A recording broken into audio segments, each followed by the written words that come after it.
mon cher collègue. La parole est à Monsieur Hammadi.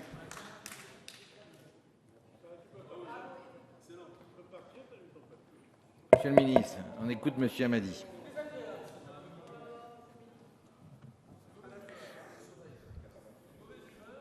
Vous avez la parole, mon cher collègue.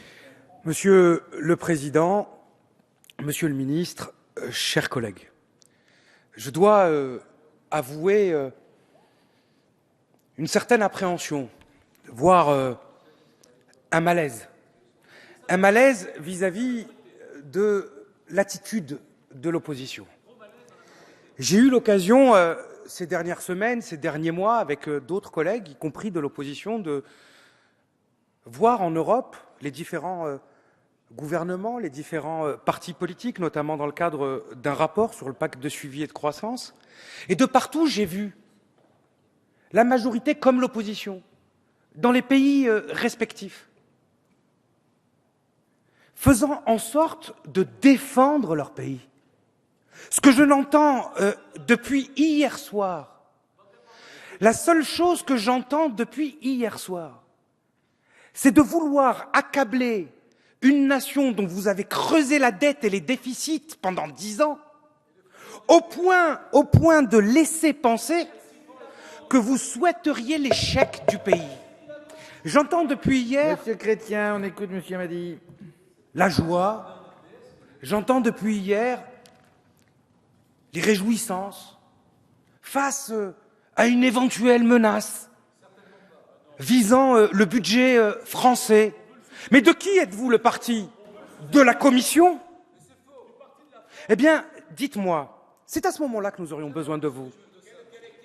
C'est aujourd'hui que le Fonds monétaire international, l'OCDE, Rentrez dans le fond des choses. un certain nombre de pays européens souhaitent une réorientation, que vous êtes les principaux défenseurs de l'orthodoxie de la Commission. Rappelons les chiffres. Votre bilan, c'est le doublement de la dette. Votre bilan, c'est 600 milliards de dettes supplémentaires en 5 ans. Et que faisons-nous? Nous divisons quasiment par 2 le déficit structurel. Alors, je vous vois avec une moue suspicieuse interroger cette affirmation. Mais citons les chiffres. Le déficit, c'est 75 milliards. Sous votre gouvernement, c'était 148 milliards. Vous pouvez faire mentir par les slogans ou les arguties de congrès ou d'éventuelles candidatures ce que sont nos arguments, mais vous ne pouvez pas faire mentir les chiffres. Alors, aujourd'hui, l'équilibre qui est recherché par ce gouvernement, dans une situation qui, oui, est difficile et qui nécessite la vérité, nous l'assumons complètement. Oui, il faut faire en même temps le rétablissement des comptes publics, le rétablissement de notre compétitivité, le financement de la transition énergétique, le rétablissement du pouvoir d'achat, bref, tout ce que vous avez laissé en jachère, annoncé et sans financement, nous l'assumons aujourd'hui. Oui, ça n'est pas facile, et nous l'assumons. Oui, il faut dire la vérité, et nous la disons.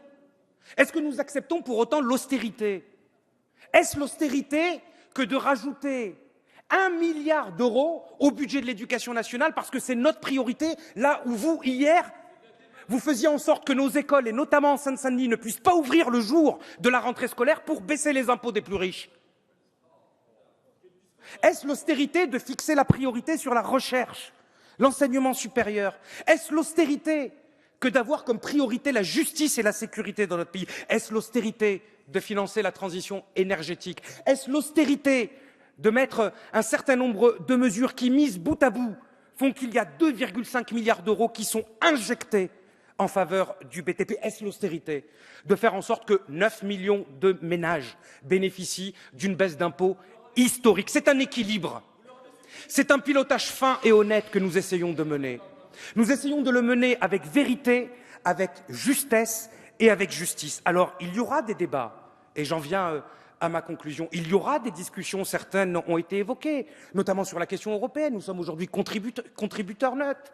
Nous finançons le rabais d'un certain nombre de pays. Il faut que nous puissions en discuter. Il y aura aussi des discussions sur la péréquation qui atteint des niveaux certes historiques, avec un effort historique, mais il y avait aussi un engagement à ne pas impacter les communes les plus pauvres par la baisse des dotations. Il faudra que nous en discutions. Mais il faudra que nous discutions aussi autour d'un débat de vérité de quelles sont les économies que vous proposez. Je vous poserai non pas la question de toutes les énoncer, mais dans le débat, durant cette semaine, je voudrais que vous répondiez par oui ou non à une seule question. Rapporteur spécial sur le budget des anciens combattants, est-ce que dans vos économies, puisqu'ils m'ont demandé de vous poser cette question, vous suivrez ce que propose votre collègue M. Marini au Sénat et reviendrez donc sur l'ensemble des revalorisations que nous avons accordées aux anciens combattants de notre pays qui le méritent, c'est bien le moins. Je vous remercie.